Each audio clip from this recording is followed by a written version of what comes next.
Hello friends, I am Dhiru from Study Magic. We are going to discuss To Sleep by John Keats. This is poem of BA second year English 3rd CCS University. Let's get started. To Sleep by John Keats.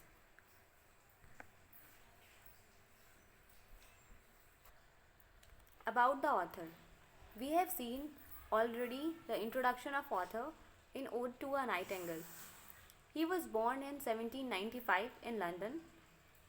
He was son of a stable keeper and he was eldest of 5 children. He was educated at private school at Anfield. His father died at when he was at the age of 8. He was passionately devoted to his mother, so he was very much served her during her illness. He was broken when his mother was died of consumption. Consumption means tuberculosis at the time. So Keats breathed his last in February 1821 when he was at the age of 26. He buried in Rome. Let's understand more about him. 2 months later, after his father's death, his mother remarried, leaving her 4 children to their grandmother care. 5 years later, she came back home and died of tuberculosis because she was suffering from it, and it was genetic problem. That's why his brother also suffering from the same problem, and he also died when John Keats was 23 years old. So John Keats को भी यही problem हो जाती है और उनको तभी health issues की वजह से, फैमिली इश्यूज़ की वजह से बहुत ज़्यादा ही अनहैप्पीनेस, पैसिमिज्म फील होता है लाइफ के अंदर, और वो एक तरीके से अनहैप्पी हो जाते हैं और ओड्स और पोम्स को लिखना शुरू करते हैं. टू स्लीप पोम में हम जानते हैं उनके बारे में कि वो इस वर्ड से एस्केप होना चाहते हैं.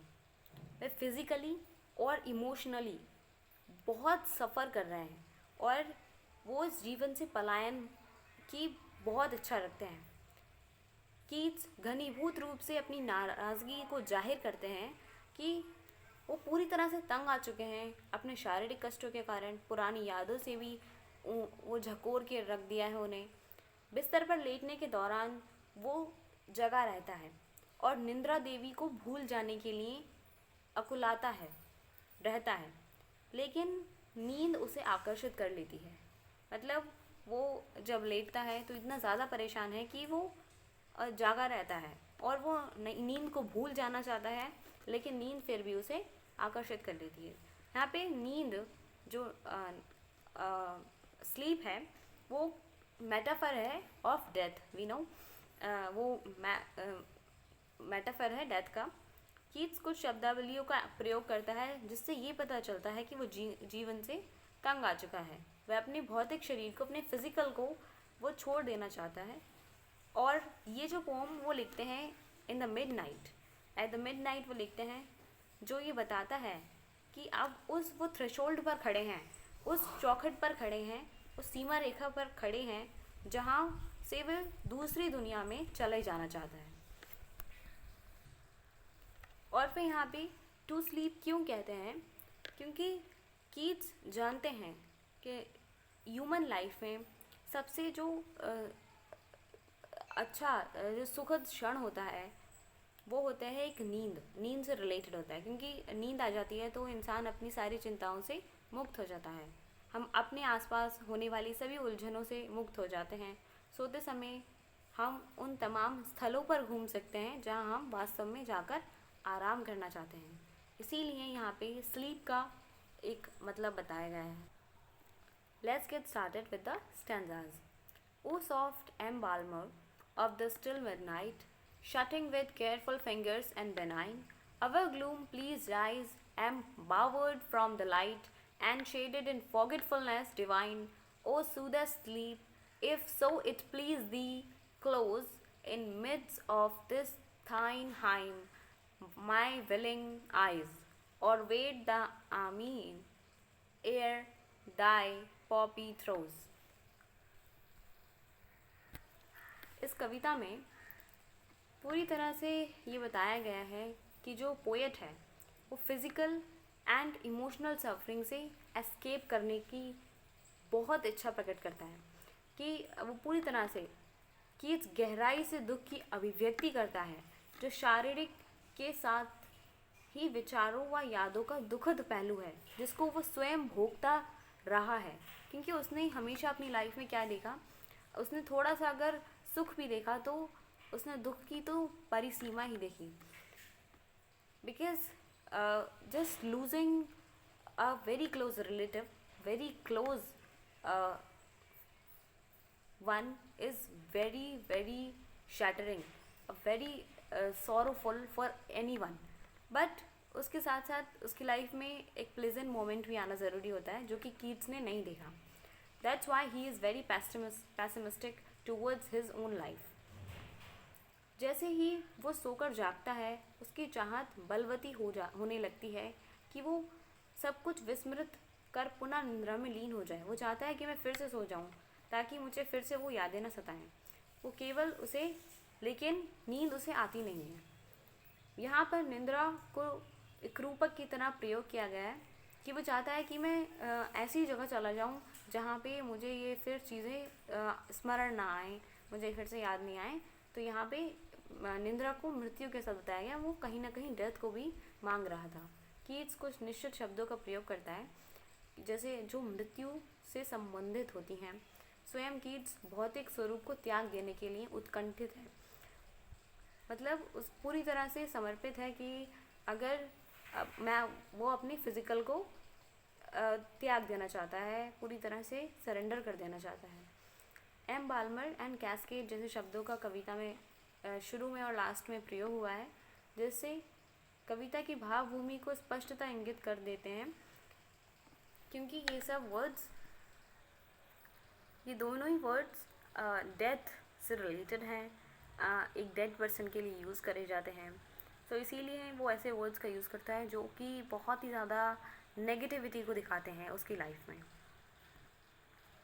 Around my bed it's lulling charities, then save me or the past days will shine upon my pillow breeding many woes. Save me from curious conscience that still lauds its strength for darkness, bowering like a mole. Turn the key deftly in the oiled wards and seal the hushed casket of my soul. वो कहता है कि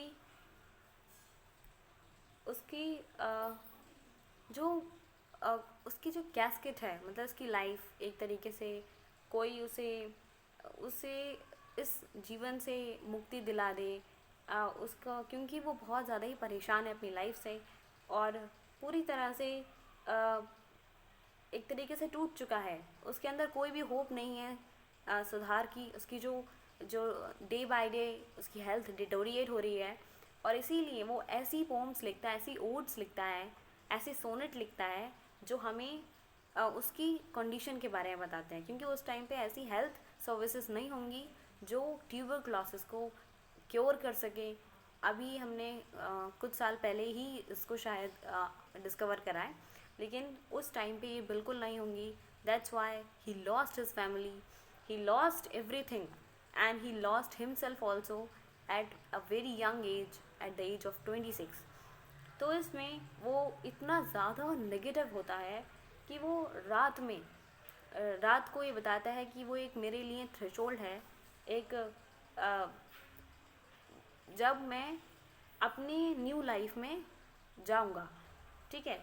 ऐसे mental capacity को दिखाता है कि एक कि जो इस जीवन से वो दूसरे जीवन में पलायन करेगा, वो उस जीवन में जाएगा। अंत में एक महत्वपूर्ण तथ्य है, उसका उल्लेख किया जाना चाहिए। उसमें वो पोस्ता का उल्लेख करता है, कहता है कि कीट्स वो अफीम का पर्याय होता है। पोस्ता जो अफीम का कवर होता है, वह अपने शारीरिक व मानसिक परेशानियों छुटकारा पाने के लिए नशे का व्यसनी हो गया है। ठीक है, मतलब या वो नशा लेता है या फिर उसे क्योंकि उसको प्रॉब्लम को क्योर करने के लिए उसे वो लेना पड़ता होगा, या फिर उसकी इमेजिनेशन ही उसे इतना हेलुसिनेट कर देती होगी कि उसे वहाँ से अपनी बॉडीली और मेंटली जो सारी परेशानियाँ हो रही हैं उससे छुटकारा पाया जा सके। स्वयं को संज्ञाशून्य करने पर भी वो अंधकार को दूर नहीं कर पाता, मतलब वो अपने आप को पूरी तरह से भुला देना चाहता है। और जैसे छछूंदर मोल इसमें लिखा है ना, borrowing like a mole, its strength for darkness, borrowing like अ मोल।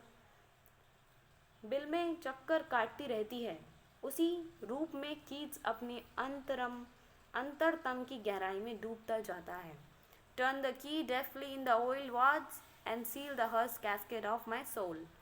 जिस तरीके से छछूंदर अपने बिल में चक्कर काटती है, उसी रूप में कीट्स अपने अंतरतम की गहराइयों में डूबता चला जाता है। वो अपनी इमेजिनेशन में और ज़्यादा डीप चला जाता है, और नेगेटिव होता जाता है, जिस पर उसकी बॉडी उसे, क्योंकि उसकी बॉडी उसको साथ नहीं देती है, उसके फ्रेंड्स नहीं होते हैं, उसकी फैमिली उसके साथ नहीं होती है, और उसकी लाइफ में कोई भी होप नहीं होती है, because he was suffering from very fatal disease which was lethal for him, and we lost him at a very young age. So friends, this is the conclusion of this poem. Sleep is equals to death for him, and he wanted it, क्योंकि वो अपनी life से पूरी तरह से थक चुका था, परेशान हो चुका था। और हमने देखा है कि ब्रिटिश रोमांटिक पोएम्स में क्या होता है, एक स्पेशलिटी होती है इनकी कि ये चीज़ों से एस्केप करते हैं, एस्केप करना चाहते हैं। एंड इसके जो पोएट्स हुए हैं वो पी.बी. शैली हैं, जॉन कीट्स हैं, ब्रियन हैं, ऐसे बहुत सारे पोएट्स हैं। Thank you very much friends for this explanation. Subscribe to Study Magic channel for more such videos. Thank you.